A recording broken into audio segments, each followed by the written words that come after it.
Am I the a-hole for trying to terminate my baby dad's parental rights? I have a almost 5-year-old son with my ex. We've been separated for a few years now, and I've been the primary, really the only consistent, parent since then. I'm trying to figure out if I'm overreacting, or if this is exactly what I should be doing. To understand, there's a little backstory and history needed as to why I am going through this process. My ex has struggled with alcohol and mental health issues for years. The first major incident happened when I was about 6 months pregnant. He had what I now understand to be a manic blackout episode, though he was not diagnosed at the time. I remember coming home from a long shift at work, exhausted, expecting to unwind. Instead, the apartment was in chaos.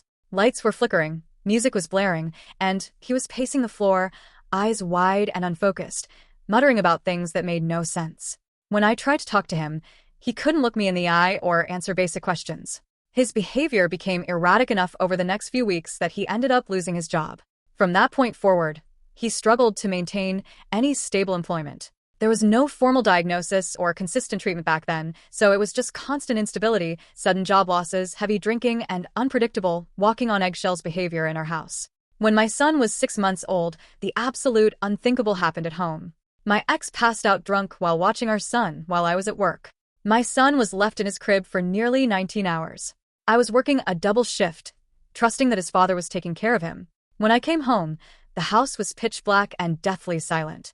I ran to the nursery and found my baby crying, weak and drenched. My ex had given him bottles throughout the day in a half-awake stupor, but he didn't change him or properly care for him at all. He was still in the exact same diaper I had put him in the night before, completely raw and broken out. When I confronted him in the living room, holding our crying baby, he didn't apologize. He became extremely aggressive, screaming at me, getting in my face, and physically pushing me into a wall while I was still holding our son in my arms. Terrified, I ran into the bathroom with our baby and locked the door. He stood outside, screaming at the top of his lungs and violently punching the wooden door until the frame cracked while we huddled on the bath mat in the dark. Things escalated severely. He got a DUI with a blood alcohol concentration of 0.23 while I was literally in surgery. I had a scheduled medical procedure, and I had specifically asked him not to drink for that one single day because he was replacing our water heater and would have to pick me up from the hospital afterward. Instead, he got plastered immediately after dropping me off at the hospital. He drove our son nearly 45 minutes to his grandparents' house so they could care for him while he replaced the water heater. Then, he drove another 45 minutes to get parts for the water heater, smashed his car into someone else's vehicle, and was arrested on the spot. On the way home after being released, he actually stopped to buy more beer. That night, I kicked him out. I stood in the doorway and told him straight to his face, "It's either alcohol or your family." His exact words back to me were, "Well, I'm not going to stop drinking." He apologized the next day and said he would stop drinking, but the damage was already done. By the time the next year rolled around, things got even worse. While watching our son, he severely injured our 14-week-old puppy. I came home to find the puppy shivering on the floor, barely breathing, while he sat on the couch staring blankly at the TV. The injuries were so bad that the vet said they were consistent with being hit by a semi-truck. She had 2 broken legs, one so badly shattered it required amputation, had trauma, and she had to be resuscitated during emergency treatment. Miraculously, she did survive and was later adopted by the vet, and she now lives happily on a farm. That horrifying incident was when I ended things for good. I kicked him out of my life and went straight to the courthouse to get a protective order for me and my son.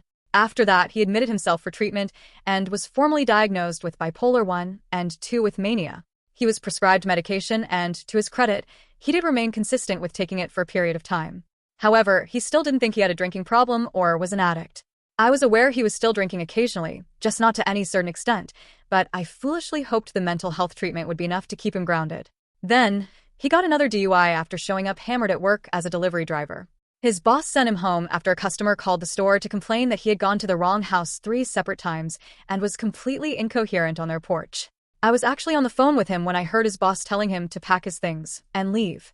I panicked on the line and begged him not to drive, pleading with him to sit in the parking lot and wait for someone to pick him up. He ignored me entirely. He got behind the wheel, drove home, and slammed head-on into a massive Suburban in his little Sentra. His BAC was again over 0.20. He was so blacked out that he didn't even remember what happened when the police questioned him. He literally couldn't remember what he had hit. Following that wreck, he went to rehab and actually stayed sober for over a year, over 500 days total. He also participated in court-ordered classes and regular drug testing. During that time, I allowed him to see our son. But even with over a year of sobriety, he wasn't consistent as a father. Visits were occasional and short, maybe once or twice a week for a couple of hours, sometimes an overnight visit here and there, but nothing stable, routine, or dependable for a growing toddler. Then, around late last year, he relapsed. At first, I suspected something was off when he would come to pick our son up, but I didn't have concrete confirmation. I would smell something sweet and chemical on his breath, but I just kind of thought and desperately hoped it was just energy drinks. I later found out his drink of choice was Smirnoff Smash, which smells exactly like a fruity energy drink. Then the truth came out when he admitted it. He called me and confessed that he had been drinking again and had even started to use crack. He casually admitted to drinking while watching our son, and even confessed to drinking and driving with our son in the car without a car seat installed. He went back to rehab again. But when he got out, things almost immediately felt off again. The very day after he got released, he had zero recollection of a full, detailed phone conversation we had had just hours prior. When I brought it up, he brushed it off and said he was completely out of it and just sleeping constantly. About a week later, I saw dark, scabbed marks lining his arms when he rolled up his sleeves, and I asked about them. He told me they were burns from a lighter because he hates himself.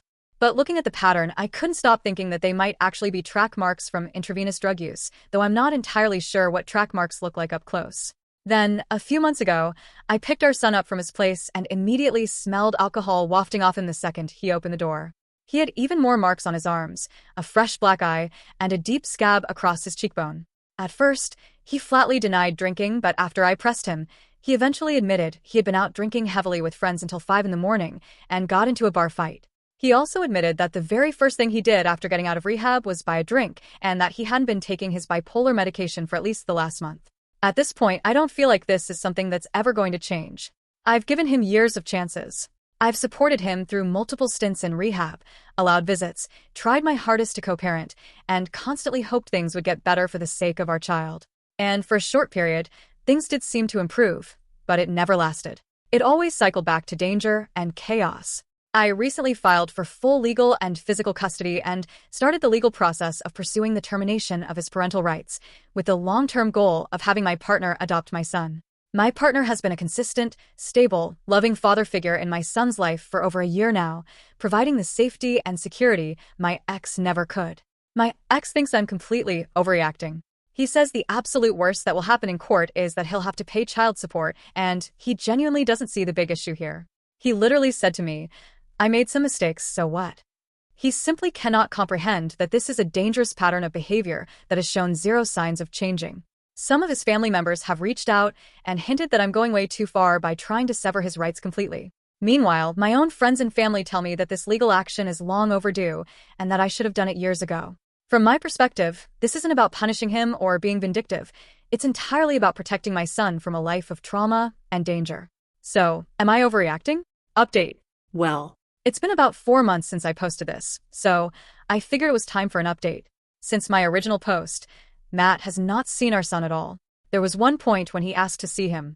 By then, I was no longer comfortable with Matt having our son alone, so I told him I was willing to meet him somewhere public and let him spend time with him. I offered several options, including a park, an arcade, Chuck E. Cheese, or basically anywhere appropriate where I could still make sure our son was safe. I wasn't telling him he couldn't see his son. I was telling him that, given everything that had happened, he couldn't take him by himself anymore. Matt didn't want to do that, so he didn't see him. Then on June 4th, Matt lost his job because of too many absences and being late. The part that really surprised me was that he didn't tell me about it until June 21st, almost 3 weeks later. My immediate assumption was that the drinking or drug use had something to do with it. Obviously, I wasn't there, so I can't say that as a fact. But I know what Matt is like when he's sober and properly taking his bipolar medication. He actually loves working. He likes being busy, likes having a job, and generally does well when he's stable. Repeatedly missing work and showing up late was very out of character for the sober and properly medicated version of him. I also still have access to one of his bank accounts. I hadn't been checking it because we're not together anymore, and honestly, I don't care what he spends his money on. But after finding out that he'd lost his job and had kept that information from me for almost 3 weeks, I looked at the account. There were multiple purchases from liquor stores, and they were almost all late at night. I'm talking 10 p.m. or later, despite the fact that he was supposed to start work at 6 a.m. so yeah. Meanwhile, the custody case was finally moving through the court system. We had our scheduling conference on July 17th, Matt had never answered my custody complaint. Not once. He had months to file an answer, but hadn't done it. The judge still gave him another 2 weeks to respond. Then, on July 29th, Matt told me he was back. In rehab. He had actually checked himself in on July 22nd. This time it was for crack and alcohol. That makes this his second rehab stay in 2026 alone, and his fourth treatment stay in approximately 4 years. He hasn't told me exactly what happened this time. From the limited information he gave me, though, I strongly suspect something happened that scared the absolute shit out of him. I want to be very clear about this part because I don't want anyone misunderstanding what I'm saying. I do not know what happened. Overdose, alcohol poisoning, some combination of drugs and alcohol, or something else entirely are all possibilities, but those are my own guesses. Matt has not told me what actually happened, so I'm not presenting any of that as fact. I just know Matt. I know how many times he's relapsed, how long it has taken him to admit when things are getting bad, and how resistant he has been in the past to getting serious help. The fact that he checked himself into inpatient treatment again, so soon after getting out of his previous rehab stay, makes me think something significant happened. Whatever it was apparently enough to make him go back. And while all of that was happening, the extra 2-week deadline the judge had given him to answer my custody complaint came and went. Still no answer. So on August 4th, I filed for default. Our default hearing is scheduled for September 14th. But then, yesterday, August 13th, we had our court-mandated mediation virtually. And Matt agreed to everything I asked for in my custody complaint. Assuming the court approves and finalizes the agreement, I will have sole physical and sole legal custody of our son. Matt agreed to supervised visitation, along with drug and alcohol screening. He is currently doing an initial 28-day inpatient treatment program and says that once he finishes that, he plans to continue treatment for another 3 to 6 months. And genuinely good. I hope he does. I hope he stays for the entire program. I hope he gets sober. I hope he takes his medication. I hope he gets his shit together. I don't want him to fail. I want him to become healthy and stable enough that he can eventually have a safe relationship with his son. But I'm also done making my son's safety dependent on whether this particular attempt at sobriety is finally the attempt that sticks. We've already done that. 4 times.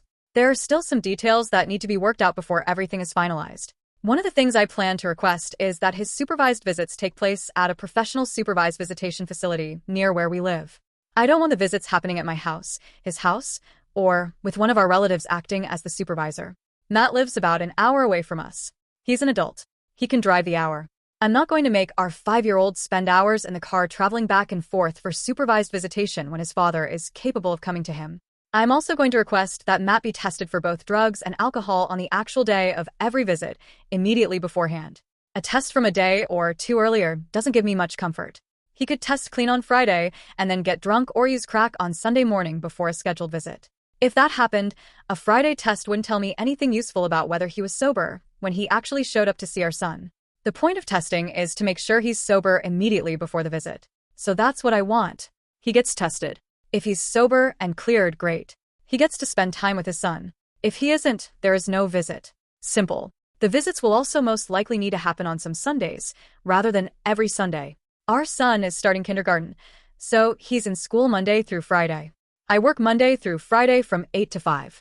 Saturday is the only full day when my boyfriend, my son, and I are all off together because my boyfriend works Sunday through Wednesday. I'm not willing to give up our only full family day every single week. Sunday is the day I can realistically make available, so that's what I'm going to ask the court for. It doesn't mean every Sunday. It means Sundays are the practical option for supervised visitation without completely disrupting school and our work schedules. Our default hearing is September 14th, and I'm really hoping that because we reached an agreement during mediation, everything can be finalized then, and we can be done. There are currently several more court dates scheduled all the way into next summer in case we weren't able to reach an agreement, including an eventual merits hearing. Hopefully those dates can all disappear now. As for terminating Matt's parental rights and eventually having my partner adopt my son, that is still my long-term goal. I have learned since making my original post that this isn't nearly as simple as I originally thought. It isn't just, I get sole custody, dad's rights are terminated, and then my boyfriend adopts him. There are additional legal requirements and timelines involved, especially because Matt refuses to consent. So I'm not trying to force that part right now. The immediate goal is getting custody finalized and making sure our son has a safe and consistent arrangement. After that, we'll see what Matt actually does. If he gets sober, follows the court order, passes his drug and alcohol tests, consistently shows up for supervised visitation, takes his medication, and actually becomes a stable presence in his son's life, then that's what happens. If he doesn't, well, there will be a very clear record of that too. And honestly, I think that's where I'm at now. I'm not basing decisions about my son on promises anymore. If Matt genuinely changes, that's good for everyone, especially our son. But the change has to actually happen and last. I can't make that happen for him, and I can't put our son in an unsafe situation while waiting to see whether it does. But I have to admit, rereading my original post now is kind of wild. For months ago, I was genuinely asking, am I overreacting? Since then, this man has not seen his son, turned down the opportunity to see him in public because I wouldn't let him take him alone, lost his job because of excessive absences and lateness, had multiple late-night liquor store purchases showing up in his bank account, ignored my custody complaint for months, ignored the extra 2 weeks the judge gave him to answer it, gone back to rehab for crack and alcohol for the second time this year, and fourth time overall, and then sat in mediation and agreed that I should have sole physical and legal custody and that his visitation should be supervised with drug and alcohol screening. So, No. I don't think I'm overreacting anymore. Thank you for watching. Don't forget to like, share, and subscribe to Daily Tales Update.